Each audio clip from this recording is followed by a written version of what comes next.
हरियाणा के ऊर्जा, परिवहन एवं श्रम मंत्री श्री अनिल विज ने कहा कि हरियाणा का बजट अब की बार सभी वर्गों की राय लेकर बनाया गया है और ये सर्वांगीण विकास का बजट होगा। बजट को तैयार करने के लिए सभी वर्गों के लोगों तथा सभी विधायकों से बात की गई है, तो उम्मीद है कि इस बार के बजट में सभी को सम्मिलित किया जाएगा। श्री विज आज मीडिया कर्मियों द्वारा हरियाणा के बजट को प्रस्तुत किए जाने को लेकर पूछे गए सवाल के जवाब में अपनी प्रतिक्रिया दे रहे थे। प्रजातंत्र में प्रदर्शन करने का सबको अधिकार है, विज। वहीं मुस्लिम पर्सनल लॉ ने वक्फ बिल के खिलाफ प्रदर्शन किया है के संबंध में पूछे गए सवाल के जवाब में कैबिनेट मंत्री अनिल विज ने कहा कि प्रजातंत्र में प्रदर्शन करने का सबको अधिकार है, लेकिन वक्फ बोर्ड एक्ट में जो चेंज किए जा रहे हैं वो सबसे विचार करके ही किए जा रहे हैं और सभी लोग उससे खुश नहीं हो पाते, जबकि प्रजातंत्र में सब कुछ विचार विमर्श करके किया जाता है। पश्चिम बंगाल में लॉ एंड ऑर्डर पूरी तरह खराब होते जा रहे हैं, विज।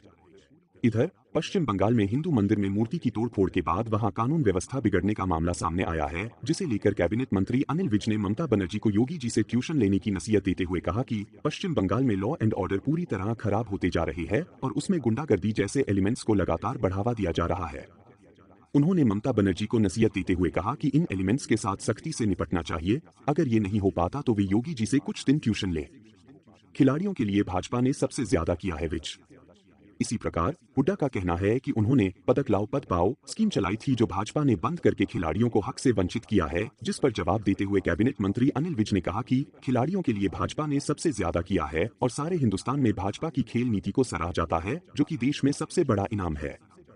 उन्होंने हुड्डा पर तंज कसते हुए कहा कि हुड्डा साहब पता नहीं कौन सी दुनिया में रहते हैं। सर्वांगीण विकास का बजट हुआ और इस बार बजट पेश करने से पहले सारे वर्गों से जा कर बातचीत की गई है कि वो क्या चाहते हैं, क्या एक्सपेक्ट करते हैं। सारे विधायकों से भी बातचीत की गई, तो मुझे उम्मीद है कि उन सारों को उसमें सम्मिलित किया जाए।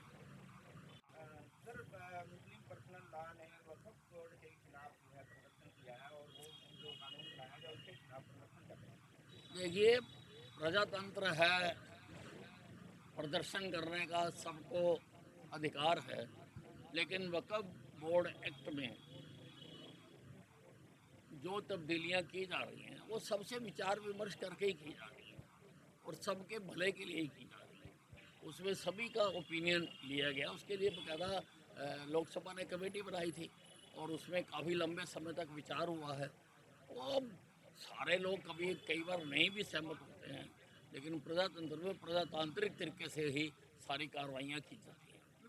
पश्चिम बंगाल और दिन प्रतिदिन लॉ एंड ऑर्डर स्थिति उसमें बहुत ख़राब होती जा रही है और उसमें ये जो गुंडागर्दी है, ये जो इस प्रकार के एलिमेंट्स हैं उनको लगातार बढ़ावा दिया जा रहा है और कुछ ऐसे एलिमेंट्स हैं जो लगातार जो हमारे आराध्य हैं उन पर हमला करके प्रदेश और देश का माहौल ख़राब करना चाहते हैं।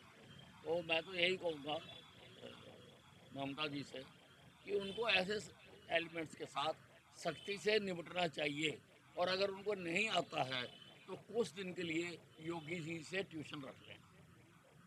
खिलाड़ियों के लिए हमारी सरकार ने सबसे ज़्यादा किया है और सारे हिंदुस्तान में जो हमारी नीति है, खेल नीति है, उसको सराहा जाता है। हम सबसे ज़्यादा इनाम देते हैं। ओलंपिक में गोल्ड मेडल लाने वाले को हम 6 करोड़ रुपए देते हैं, सिल्वर लाने वाले को 4 करोड़ देते हैं, ब्रॉन्ज लाने वाले को 2.5 करोड़ देते हैं। ये देश में सबसे बड़ा इनाम है, सबसे बड़ा इनाम। हुड्डा साहब पता नहीं कौन सी दुनिया में रहते हैं।